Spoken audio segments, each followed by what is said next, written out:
lagi di podcast Pijar Pikiran. Kali ini bersama dengan saya Ayudi Estianti dan teman saya Ratna Syfatul Alia. Kali ini kita akan bersama dengan narasumber kita, salah satu pensiunan guru, yaitu Bapak Sipiani SPDI. Pada Bapak Sipiani SPDI, kami persilahkan.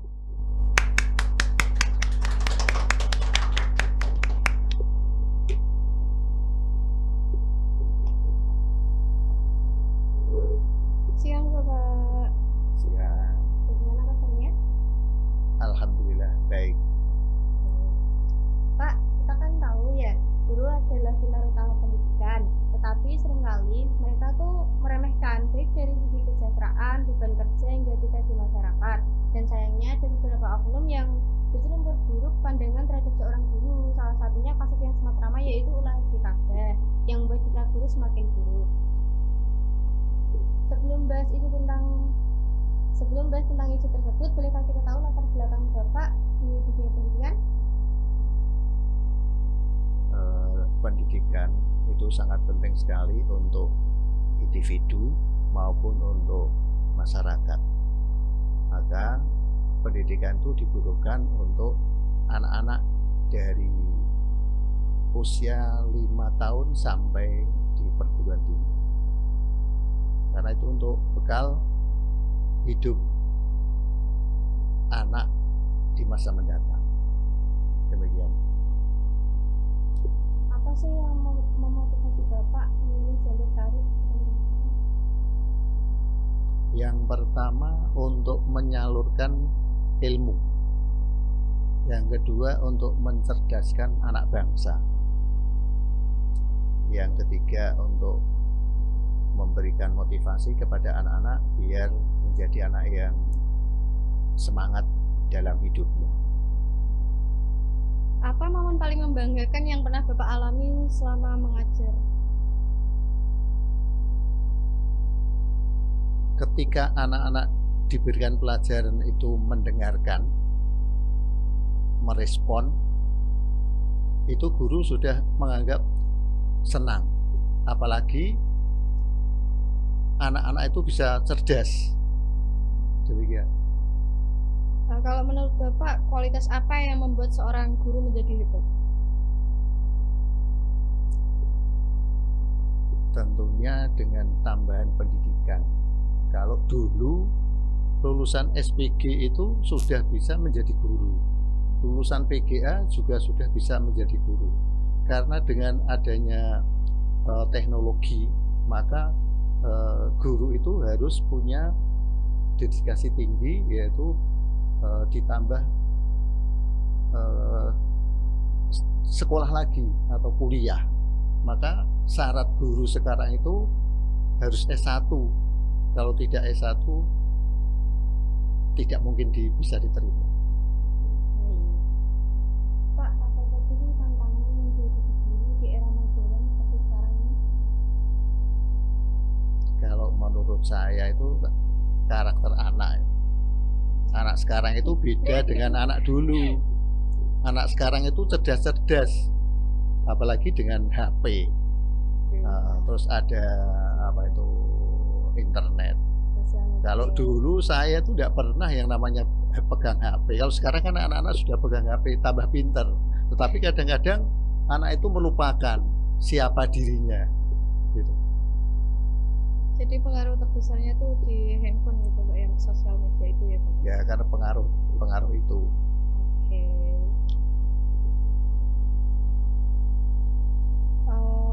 Menurut Bapak bagaimana perjalanan pendidikan Anda membentuk Anda sampai ke titik ini? Perjalanan saya menjadi seorang guru. Yeah. Saya itu dulunya tidak suka. Iya, karena tidak suka karena berat. Guru itu berat.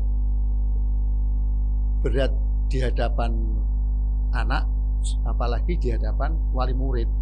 Kalau anak tidak bisa, guru itu diserang. Itu sudah terbiasa yang saya hadapi. Nah, untuk apa tadi?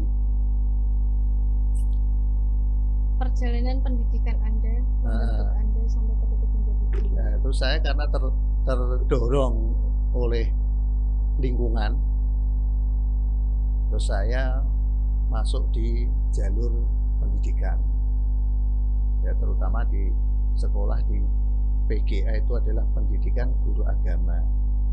Nah, saya di situ memperoleh ilmu banyak, disampaikan kepada guru saya untuk mencerdaskan anak bangsa tentang keagamaan, gitu.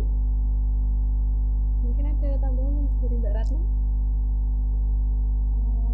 Apa perubahan yang Anda harapkan terjadi dalam dunia pendidikan saat ini dan ke depan? Untuk perubahan itu dikarenakan kondisi sekarang itu kan pejabat, ganti menteri, pasti ganti kurikulum. Nah, itu yang menjadikan anak itu bingung.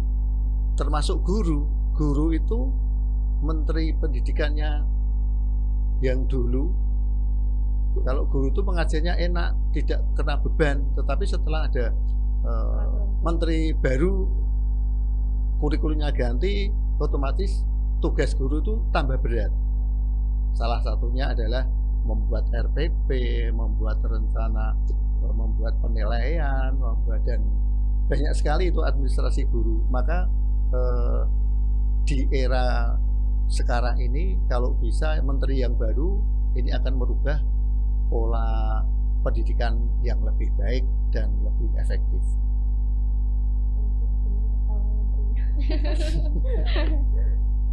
Yang pasti keluarganya bakal bangga punya Bapak sebagai salah satu guru yang mencerdaskan bangsa.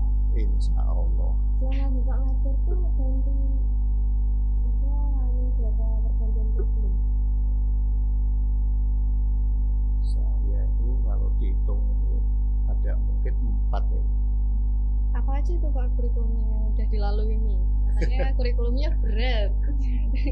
Boleh, karena gini, kurikulum itu kan ada yang langsung dulu ketika saya pertama kali mengajar itu tidak ada yang namanya administrasi. Pokoknya begitu mengajar, ulangan, dinilai, terus nanti nilai itu dimasukkan rapor. Tapi kan sekarang enggak, dievaluasi, terus ada yang lain. Apalagi sekarang kurikulum sekarang yang sekarang dilakukan itu kan, kalau di SD, mohon maaf, kalau di SD itu kan tidak ada murid yang tinggal kelas. Padahal anak itu tidak bisa, tetapi kurikulumnya itu anak harus naik. Nah, itu tantangannya guru sekarang seperti itu. Nah, kalau di luar, orang tua bilang, loh anakku tidak bisa membaca kok bisa naik, anakku tidak bisa hitung kok bisa naik. Nah, karena kurikulumnya seperti itu. Mudah-mudahan menteri yang baru sekarang ini ada perubahan yang lebih ringan. Tetap katanya menurut teman-teman pensiunan itu ada perubahan ujian nasional ya, itu akan diterapkan kembali. Agak berat nih ya, kita akan menjalani ujian nasional lagi. Tapi ya itu untuk masa depan kita nggak sih? Ya tentunya untuk masa depan ya.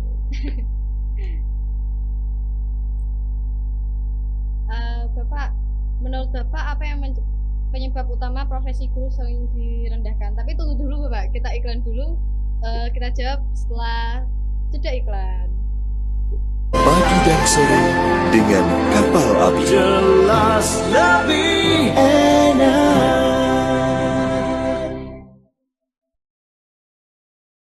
Oke guys, kembali lagi bersama kita di podcast Pijar Pikiran. Bapak, menurut Bapak apa penyebab utama profesi guru seringkali direndahkan? Itu tergantung dari masyarakat. Dan ada individu-individu yang tidak suka dengan tenaga kependidikan. Seringkali guru itu diejek. Karena apa? Dulu-dulunya guru itu sampai sekarang diremehkan itu karena apa? Kaitannya dengan gaji. Gaji guru itu minim, maka guru itu sering diejek, sering direndahkan. Itu yang selama ini saya alami. Maka ketika saya masih muda itu kenal dengan orang itu ditolak itu karena gara-gara guru gajinya kecil. Ditolak. Iya. Baik Mbak Ratna. Padahal kalau nggak ada guru tuh nggak ada dokter, insinyur. Jadi Kayak rasanya tuh apa sih, tanpa guru pun kita nggak bisa jadi apa-apa gitu kan? ya Beliau-beliau itu tidak menyadari beliaunya bisa pintar, bisa jadi dokter, bisa jadi presiden, itu karena juga sebenarnya berkat jasa dari seorang guru. Kalau dinilai kemampuan, sebenarnya dari guru tingkat dasar itu adalah yang membentuk karakter anak-anak bisa menjadi orang yang cerdas. Karena saya itu pernah debat dengan guru SMA. Mohon maaf, mengapa coba guru SMA disuruh mengajar di SD? Tidak mungkin. Karena apa? Sudah terbiasa guru SMA itu tinggal ngomando halaman sekian dikerjakan. Tapi kalau di SD, cara belajar membaca, cara menulis, cara hitung itu dari awal. Ya, sebenarnya yang paling kalau dikatakan paling Mendasar. iya itu sebenarnya guru tingkat dasar. Iya. Gitu. apa yang Bapak rasakan ketika profesi guru direndahkan oleh oknum seperti sahabat? Kalau itu sebenarnya hanya tidak suka saja dengan profesi guru. Beliau tidak sadar, Rizky itu tidak sadar dia bisa seperti itu karena siapa. Kok bisa mengolok-olok seorang guru. Saya juga mendengarkan itu kok sampai segitunya. Itu terlalu merendahkan profesi Ya, guru, apalagi jelas. saat mengatakan kayak gaji guru tuh kecil. Dari Rizky saja sudah seperti itu. Maka dulu juga memang gaji guru sangat kecil. Katanya Rizky kan itu guru pungli atau apa itu, korupsi dan sebagainya. Penggelapan dana. Korupsi dari mana? Mau makan kapur tidak doyan.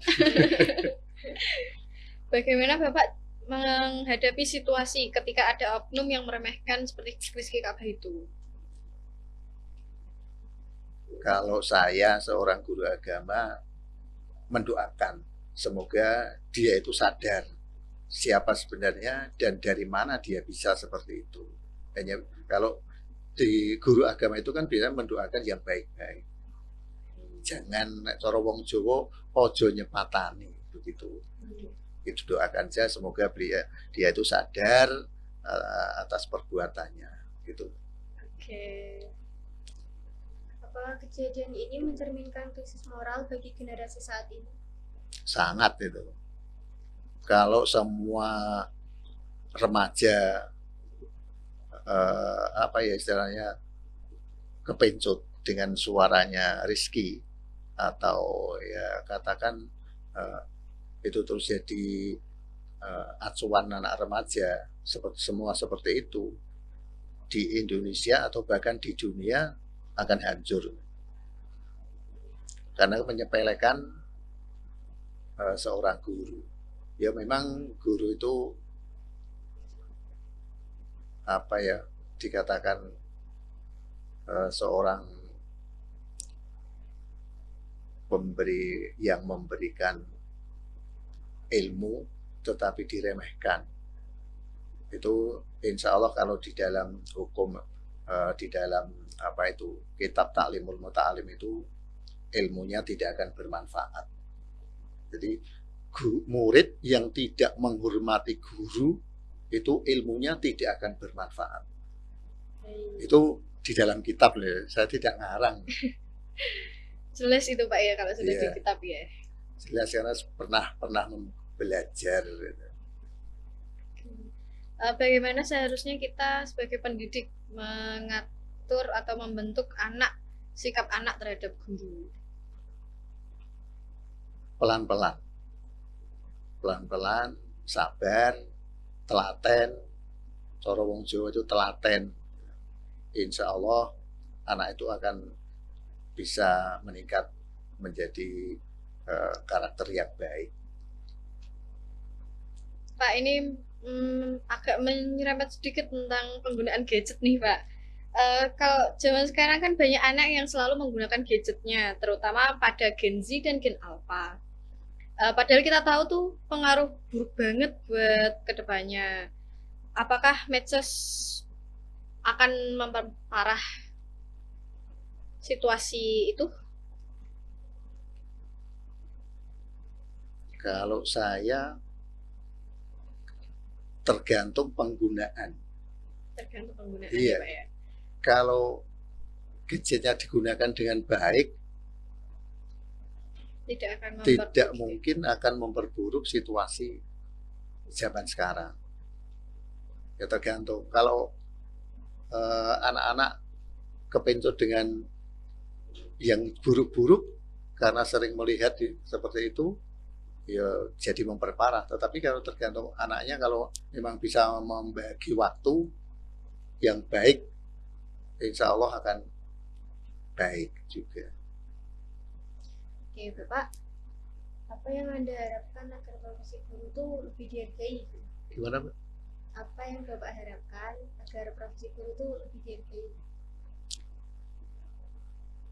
Guru itu tidak minta dihargai.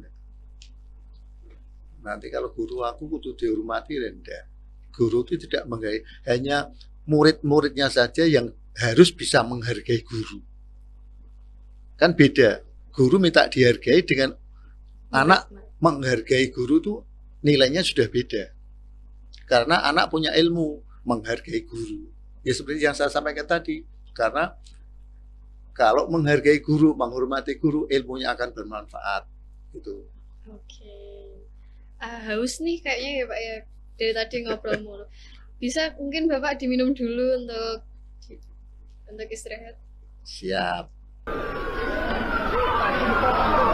Maraknya kasus bullying atau tindak penindasan yang Video terjadi di bullying atau lingkungan pendidikan perundungan yang dilakukan oleh sejumlah remaja SMP putri negeri di di Mawar, Jawa Timur yang diduga menjadi korban perundungan teman sekolahnya telah pihak. bullying merupakan ekspresi menyimpang pada anak dalam upaya pencarian jati diri, peran pendidikan di keluarga dan sekolah sangat diperlukan sebagai penyeimbang.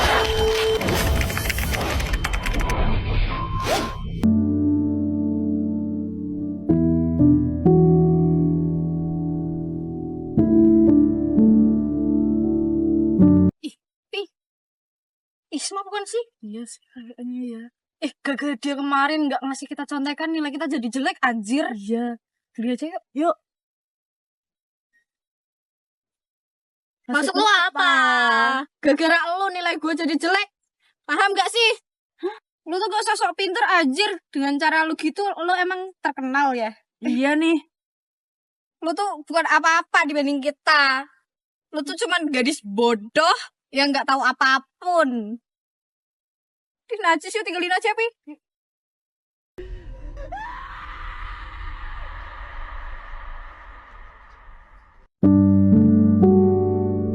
Kenapa harus aku mendapatkan perundingan itu? Kenapa harus aku? Kenapa?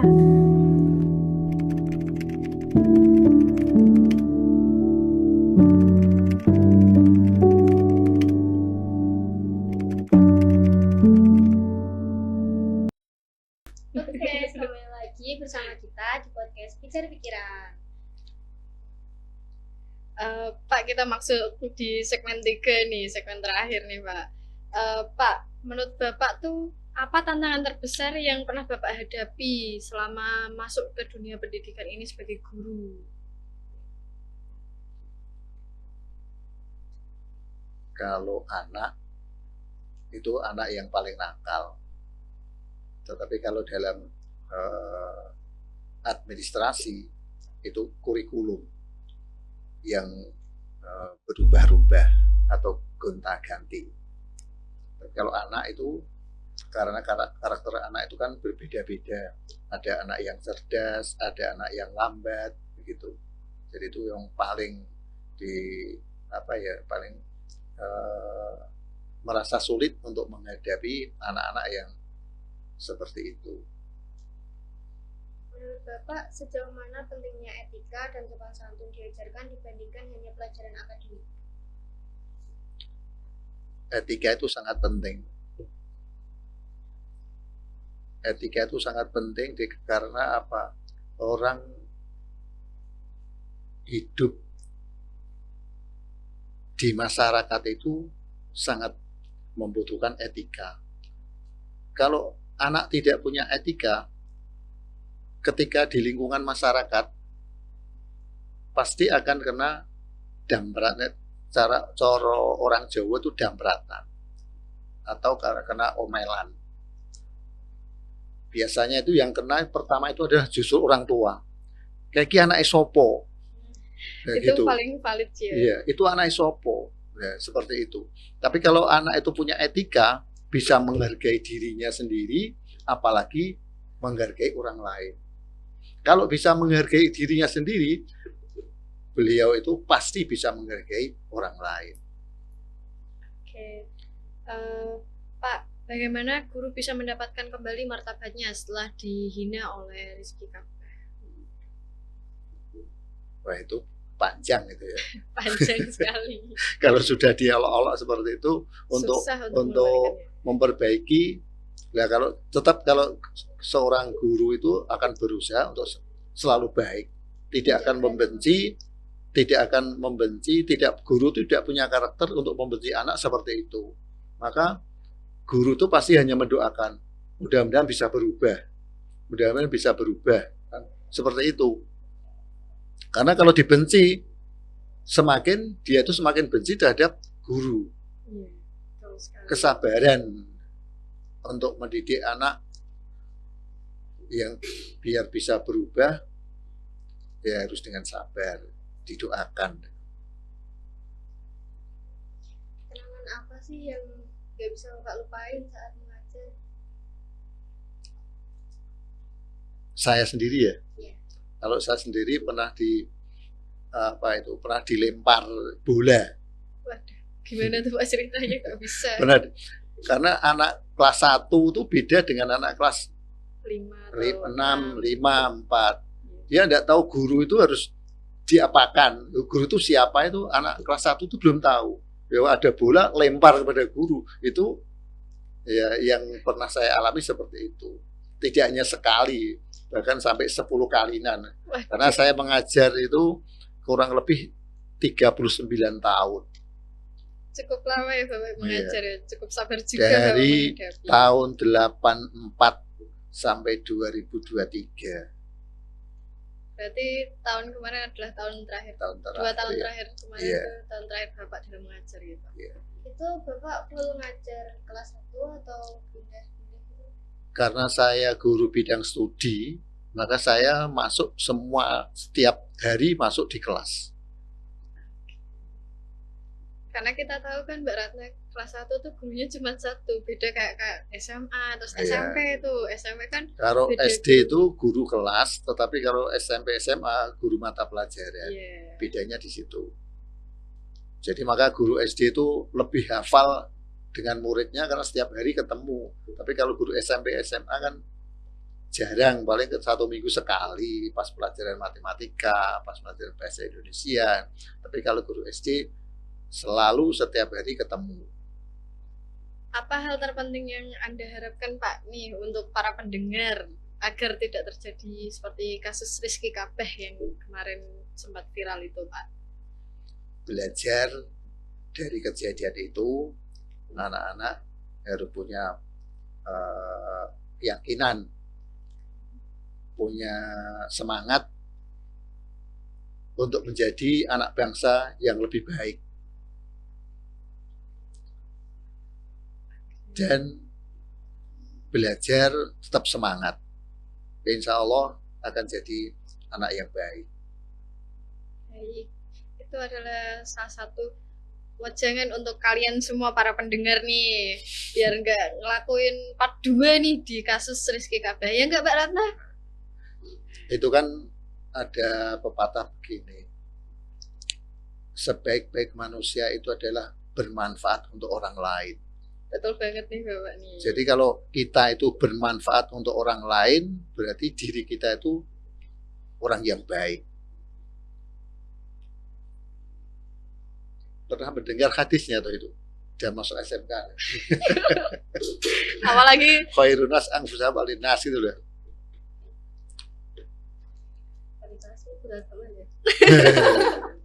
harusnya kita yang malu nih. Soalnya kita enggak belajar agama dengan baik sih.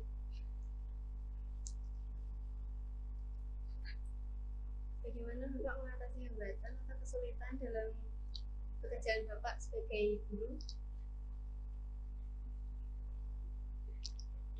Menambah ilmu, Mbak. Untuk menghadapi kesulitan itu kita menambah ilmu berarti belajar. Yang tadinya awalnya hanya lulusan PGA, kemudian dituntut harus D2, setelah D2 tidak relevan, terus harus S1. Itu akan menambah ilmu seorang guru, tambah memberikan motivasi kepada anak-anak lebih baik. Pak, bisa nih kayaknya ngasih saran untuk calon-calon guru muda nih biar bisa sabar menghadapi itu, tipsnya apa aja sih Pak? Ada yang kepengen jadi guru? Sepertinya banyak ya para penonton nih ya. Alhamdulillah. Amin. Karena di SD itu kalau tak tanya, kalau Bapak tanya siapa yang pengen jadi guru, tidak ada yang ngaco, tidak ada. Iya, dari kelas 1 sampai Pak? Kelas 6 tuh tidak ada yang ngaco. Loh, terus saya bilang, Bapak bilang gini, lah kalau sekarang dari anak sekarang tidak yang kepengen jadi guru, lah terus anak-anak kalian siapa yang ngajar? Kalau tidak ada guru, siapa yang akan mengajar anak-anak kita? Kalau sudah, karena kan sudah pensiun. Tetapi alhamdulillah guru sekarang itu banyak diminati. Karena apa? Karena gajinya sudah lebih baik daripada ketika saya jadi PNS pertama. Mohon maaf, gaji pertama saya itu hanya 16.400 satu bulan. Satu bulan, hanya Iya. 1 bulan. Tapi Kalau tahun sekarang 84. Oh, 84. Sekarang mungkin Kalau udah sekarang berubah.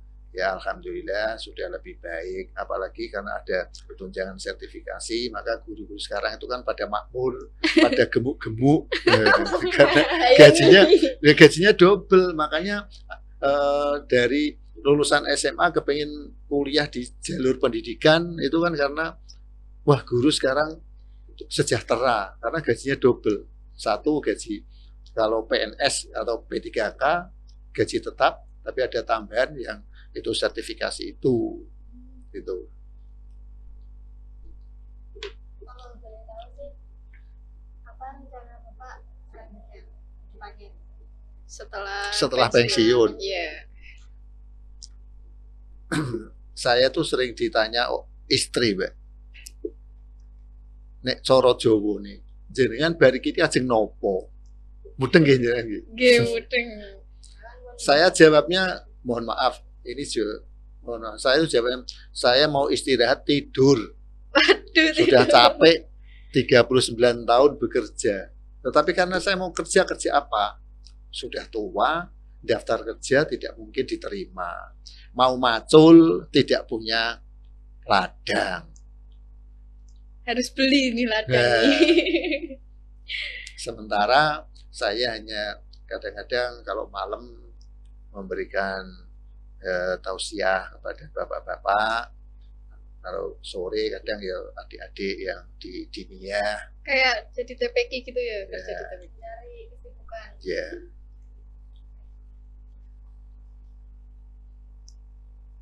Pak, apa saran yang bisa Bapak berikan kepada penonton podcast ini? tentang Sikap yang harus diberikan Oh, kepada betul. guru dan apa yang tidak boleh dilakukan nih seperti Rizky KB yang menghina guru. yang pertama itu saya tekankan, hormati orang tua, dan hormati guru, insya Allah hidup kalian apa-apa, hidup anak-anak itu akan sejahtera. Jangan sampai kalian itu menjadi anak durhaka.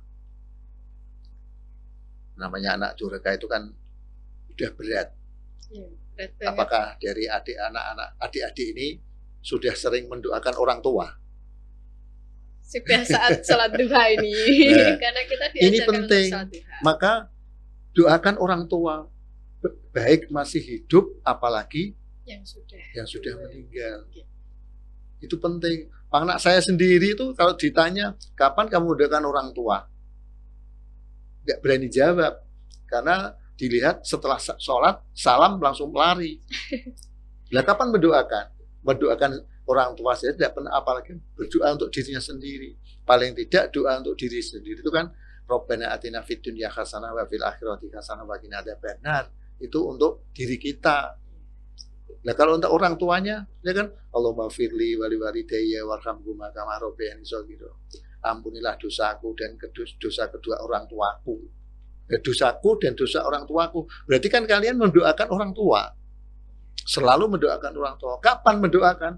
Setelah sholat. Itu kalau bisa. Insya Allah kalian kan akan menjadi anak yang soleh dan soleha. Amin. Jangan sampai ada surga di bawah telapak kaki itu terjadi pada anak-anak semua. Amin. Maka itu, tapi anak-anak sekarang itu begini, lupa dengan pesan gurunya. Surga itu berada di bawah telapak kaki ibu. Maka kalau dengan ibu itu sangat harus menghargai, harus menghormati. Doa ibu itu sepanjang jalan, tapi doa anak sepanjang galah. Tahu galah ya? Orang tua ibu itu mendoakan anaknya kalau pergi. Ya Allah, anakku kok sampai sekarang belum pulang. Semoga diberikan keselamatan. Ibu orang tua, tetapi anak kalau orang tuanya pergi, beneran ya ini belum pulang. Bebas. Barangkali seperti itu. Maka kalimat seperti itu jangan sampai terucap kepada kalian semua. Pak, apa yang Bapak pelajari dari bidang ini yang jangan sampailah orang lain terjerumus ke jalan yang salah itu, terjerumus ke dalam lubang yang 2 kali itu kan kayak apa ya? Kenapa? Ya jangan sampailah orang-orang tuh masuk ke lubang yang sama ke dalam 2 kali. Penyesalan apa yang Bapak alami saat mengajar mungkin? Yang pertanyaan apa tadi? Apa penyesalan yang Bapak alami yang jangan sampai orang lain lakukan agar tidak terjerumuslah ke lubang yang sama untuk kedua kalinya? Terutama kalau saya harus memberi contoh pada orang lain yang baik-baik. Kalau kita sudah memberikan contoh yang baik, insya Allah orang lain tidak akan terjerumus. Tapi kalau yang dianut saja sudah tidak baik, maka akan tidak baik untuk diikuti orang lain. Kita kayaknya sudah sampai di penghujung acara nih Pak. Kami sangat berterima kasih nih atas semua motivasi yang Bapak berikan, terutama untuk para guru muda nih yang mau melanjutkan untuk ke jenjang berikutnya. Bagaimana Mbak Ratna tanggapannya nih?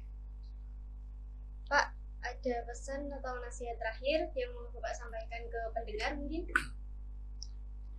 Pesan saya, hormati orang tua, doakan orang tua, dan hargai, hormati seorang guru. Itu orang tua kedua. Iya. Setelah orang tua lah Setelah ya. orang tua di rumah. Bagaimanapun juga namanya guru itu orang tua di sekolah, tapi harus dihargai, dihormati. Itu ya para Aja. pendengar ya, harus didengarkan itu nasihat dari Bapak Sipiani kita ini. Jangan sampai ngelawan orang tua, bahkan sampai apa ya, menghina Menyakiti. guru loh. Seorang guru dihina, padahal guru itu adalah orang tua kedua kita di sekolah. Kamu mau jadi guru? Kan enggak ya. Tanpa guru pun apa ya? Kita nggak bisa jadi kayak sekarang ini ya Mbak Eratnya.